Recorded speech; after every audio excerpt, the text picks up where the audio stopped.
BJP দল দেউলিয়া হয়ে গেছে, তাই যাকে না তাকে দলে নিচ্ছে। ক্ষুব্ধ বিজেপির পুরাতন কার্যকর্তারা বৃহস্পতিবার সোনামুড়া সফরে এসে এমনই মন্তব্য করলেন প্রদেশ কংগ্রেসের সভাপতি আশিস কুমার সাহা।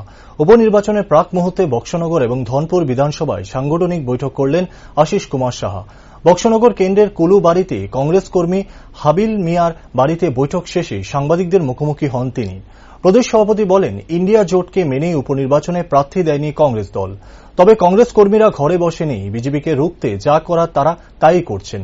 প্রাক্তন মন্ত্রী বিল্লাল মিয়ার দল ত্যাগ বিষয়ে সাংবাদিকদের প্রশ্নের জবাবে আশিস কুমার সাহা বলেন, প্রত্যেকের নিজস্ব সিদ্ধান্ত গ্রহণের স্বাধীনতা রয়েছে, এখানে আমার কিছু বলার নেই। তবে একজন চলে গেলে যে কংগ্রেস শেষ হয়ে যাবে তেমনটা নয়। তিনি বলেন, বিজেপি বুঝতে পেরেছে এখানে তাদের অবস্থান ভালো নয়, তাই সকাল থেকে বিকেল পর্যন্ত রাজ্যের সকল মন্ত্রীগণ সহ মুখ্যমন্ত্রীরা গোটা মন্ত্রী নির্বাচনী কেন্দ্রে পড়ে রয়েছে। তাছাড়া উনি নির্বাচন কমিশনের কাছে দাবি রাখেন যাতে করে ভোটাররা সুষ্ঠুভাবে ভোটদান করতে পারে, এই ব্যবস্থা করার জন্য।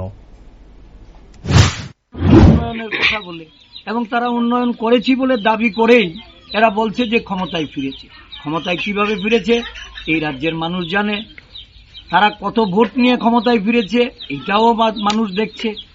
তারা কত সংখ্যক আসন নিয়ে জিতে সংখ্যাগরিষ্ঠতা পেয়েছে এটাও মানুষ জানে।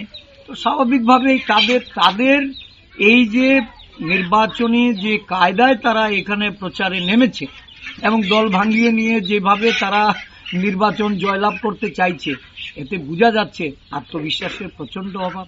এরা বুঝে গেছে যে এখানে ভোটের অঙ্কে জয়লাভ করা কঠিন, আর কঠিন বলেই তারা এখানে মাটি চষে বেড়াচ্ছে।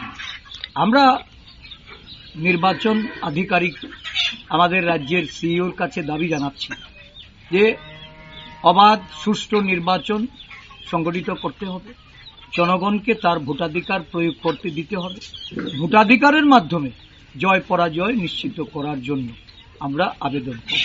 আমরা ভোটারদের কাছে আবেদন করব যে এই রাজ্যের বুকে একটা এমন সরকার প্রতিষ্ঠিত করা হয়েছে যে সরকার ক্ষমতাসীন হওয়ার পরে এই বক্সনগর অঞ্চলের মানুষ, ধনপুর অঞ্চলের মানুষ যারা বিরোধী দলে ছিল বা বিরোধী দলের হয়ে প্রচার করেছে, কিভাবে তাদের প্রতি অত্যাচার করা হয়েছে, তাদের